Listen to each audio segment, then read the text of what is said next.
پیارے بچوں، آج ہم آپ کے لیے ایک نئی کہانی لے کر آئے ہیں اور اس کہانی کا نام ہے لالچی کتا۔ پیارے بچوں، ایک دفعہ کا ذکر ہے، کسی گاؤں میں ایک لالچی کتا رہتا تھا۔ وہ سارا دن گاؤں کی گلیوں میں پھرتا رہتا تاکہ کھانے کی کوئی چیز کہیں سے مل جائے۔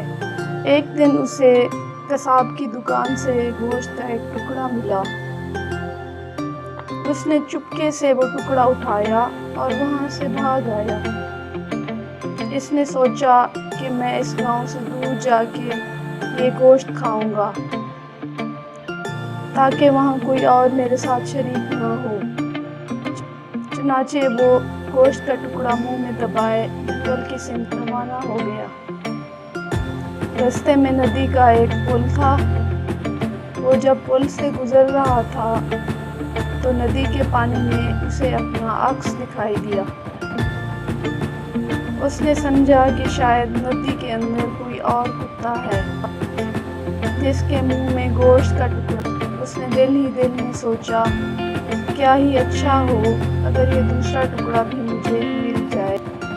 چنانچہ دوسرے کتے سے گوشت کا ٹکڑا چھیننے کے لیے اس نے بھونکتے ہوئے ندی میں چھلانگ لگا دی، لیکن بھونکنے کے لیے جو ہی اس نے منہ کھولا، اس کا اپنا ٹکڑا بھی ندی میں گر گیا۔